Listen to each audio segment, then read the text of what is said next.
Assalamualaikum warahmatullahi wabarakatuh. Salam sejahtera untuk kita semua.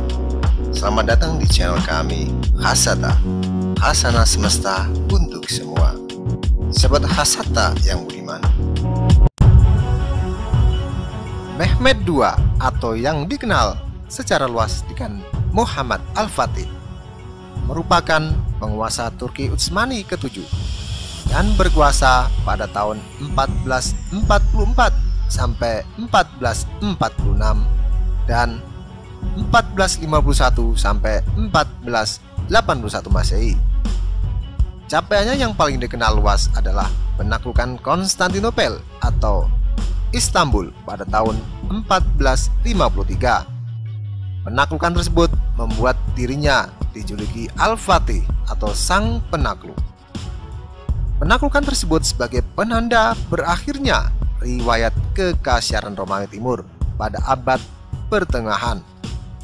Lalu seberapa istimewakah seorang Al-Fatih, penakluk ibu kota kekaisaran Romawi yang saat itu masih berusia 21 tahun?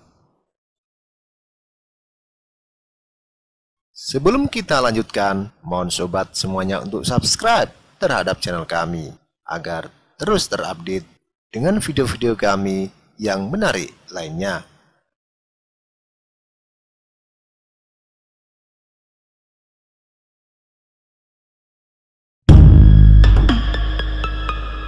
Mehmed lahir pada tanggal 30 Maret 1432 di Edirne, ibu kota Utsmaniyah kala itu. Dia merupakan anak dari Sultan Murad II dan Humayun Hatun. Saat Mehmed berusia 11 tahun, dia dikirim untuk memerintah Amasya yang sesuai tradisi Utsmani untuk mengutus para sesade atau pangeran yang sudah cukup umur untuk memerintah di suatu wilayah sebagai bekal wilayah naik takhta kelak.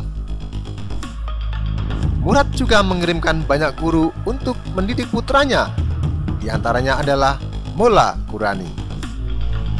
Salah satu gurunya yang menjadi ulama berpengaruh kala itu, Syekh Muhammad Syamsuddin bin Hamzah, sangat mempengaruhi Mehmed sejak usia muda. Utamanya adalah pentingnya penaklukan Konstantinopel. Mehmed dikenal sebagai pemimpin yang cakap dan mempunyai kepakaran dalam bidang kemiliteran, ilmu pengetahuan, matematika, dan menguasai 6 bahasa saat berumur 21 tahun. Dia dikenal sebagai pahlawan di Turki maupun dunia Islam secara luas.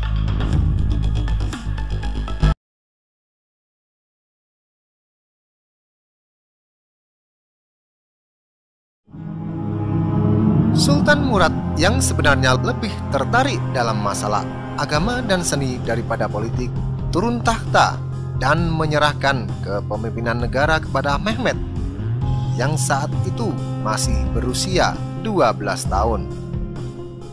Pada periode pertama masa kekuasaan Mehmed, pihak Utsmani diserang kerajaan Hongaria yang dipimpin Janos Hunyadi, di mana telah melanggar gencatan senjata yang tertuang dalam perjanjian Szeged tahun 1444.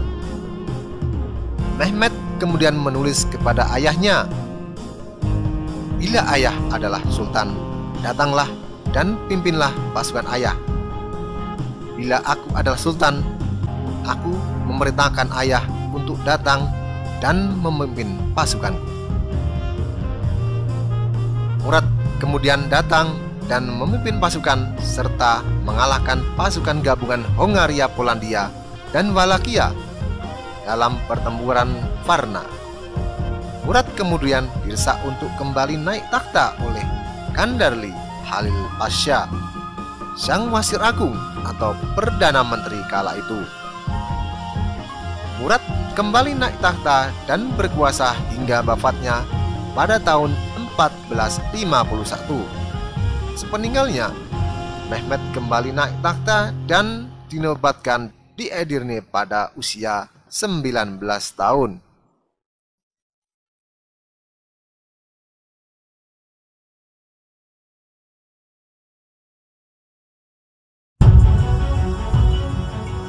Konstantinopel didirikan Kaisar Romawi Konstantinus Agung pada tahun 330 Masehi, merupakan salah satu kota termasyhur di dunia kala itu.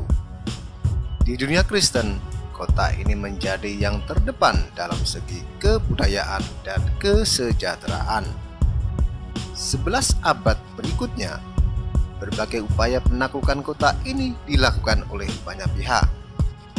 Para pemimpin Muslim dari generasi-generasi diawali Muawiyah bin Abi Sufyan, juga termasuk mereka yang berusaha menaklukkan Konstantinopel, meskipun berakhir dengan kegagalan. Pada tahun 1204 tercatat pasukan salib menduduki Konstantinopel dan mendirikan Kekaisaran Latin atau Romawi Timur Katolik.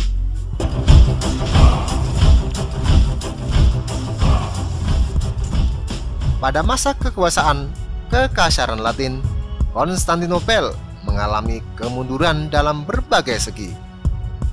Sepertiga penduduk menjadi tunawisma.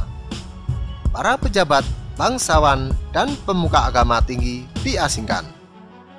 Hagia Sophia yang awalnya merupakan basilika Kristen Ortodoks diubah menjadi basilika Katolik sampai akhir masa kekuasaan pihak Katolik di Konstantinopel.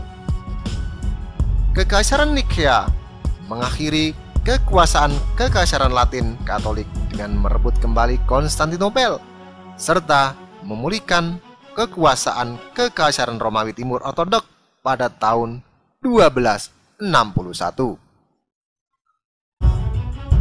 Dalam penobatan sebagai sultan untuk kedua kalinya, Sultan Al-Fatih atau Mehmed II melakukan persiapan penaklukan Konstantinopel dengan memperkuat Angkatan Laut Utsmani serta membangun benteng di tepi selat Bosporus Eropa. Hal yang patut diketahui bahwa sejatinya dalam penaklukan Konstantinopel ini tidak hanya sekedar Timur melawan Barat atau Islam melawan Kristen, namun ada jejak-jejak personil pasukan Eropa masuk dalam barisan pendukung Sultan Muhammad Al-Fatih.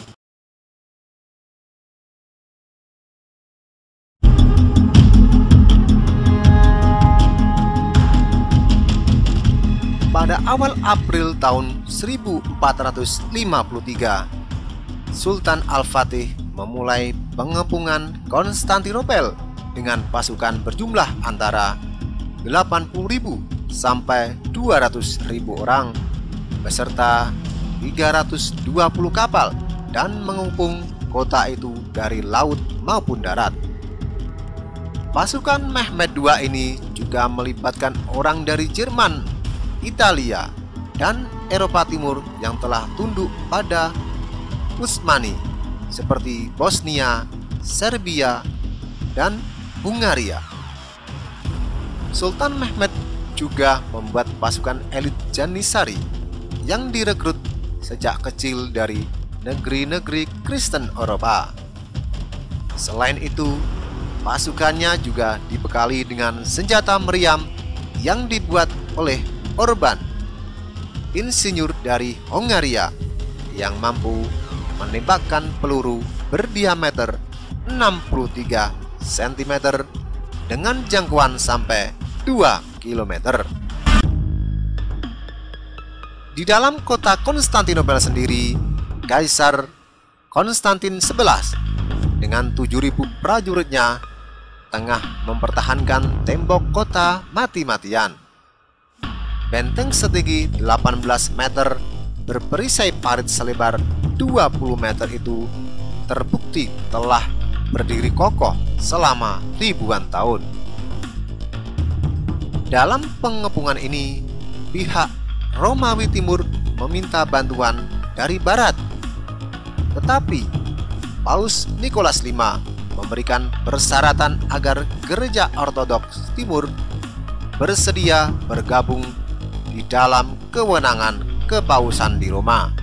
Pihak kekaisaran sendiri sebenarnya telah mengeluarkan maklumat penyatuan gereja, tetapi warga dan pemuka agama Ortodoks mengabaikannya lantaran perbuatan umat Katolik pada masa pendudukan mereka atas Konstantinopel saat Perang Salib keempat. Beberapa pasukan barat datang memberikan bantuan, tapi sebagian besar penguasa di barat sibuk dengan urusan masing-masing dan mengabaikan nasib Konstantinopel.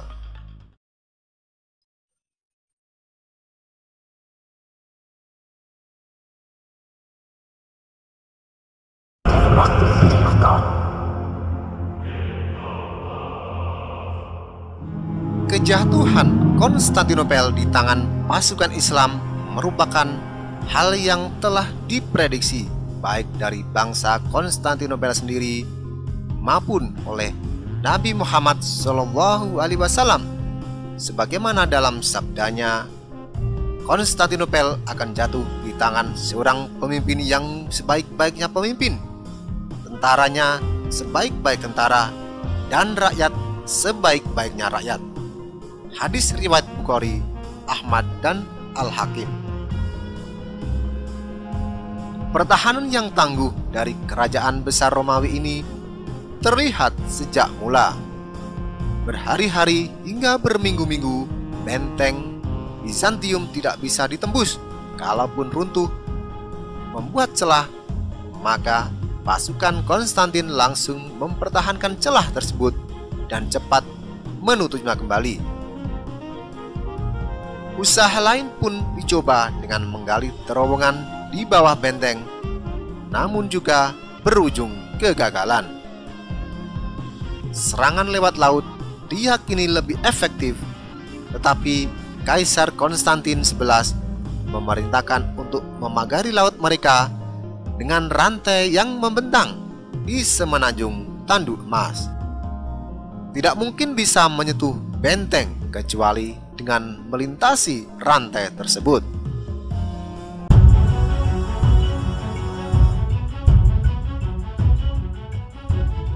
Akhirnya, Sultan Mehmed menemukan cara yang cerdik, yaitu ia memerintahkan 70 kapalnya untuk ditarik melintasi Bukit Galata ke muara, setelah sebelumnya meminyaki batang-batang kayu yang dijadikan alas kapal. Di pagi harinya, Kaisar Konstantin kaget bukan kepalang. Mereka sama sekali tidak mengira hal mustahil itu terjadi. Akhirnya, peperangan dahsyat pun terjadi dan benteng kokoh Konstantinopel pun jebol. Kaisar Konstantin XI sendiri meninggal dalam pertempuran. Tanggal 29 Mei 1453, Sultan Mehmed II berhasil menaklukkan kota Konstantinopel dan mengklaim dirinya sebagai Kaisar Roma dan sebagai pewaris kejayaan Romawi.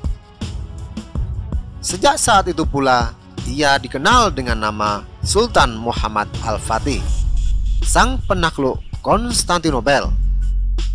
Ia memerintahkan gereja Hagia Sophia dan menggantinya menjadi masjid. Konstantinopel dijadikan sebagai ibu kota kerajaan Utsmani dan diganti namanya menjadi Istanbul, yang berarti negeri Islam. Dua keponakan dan pewaris Kaisar Konstantin XI lantas menjadi pelayan dekat Al-Fatih dan kemudian masuk Islam serta diberi nama baru Hasmurad dan Mesih. Hasmurad diangkat sebagai gubernur Balkan, sementara Mesih menjadi gubernur Gallipoli dan kemudian Wasir Agung pada masa kekuasaan putra Mehmed, Bayezid II. Demikian Sobat Hasata yang budiman. Jangan lupa untuk subscribe, like, dan komen agar terus terupdate dengan video-video kami yang menarik lainnya. Terima kasih. Wassalamualaikum warahmatullahi wabarakatuh.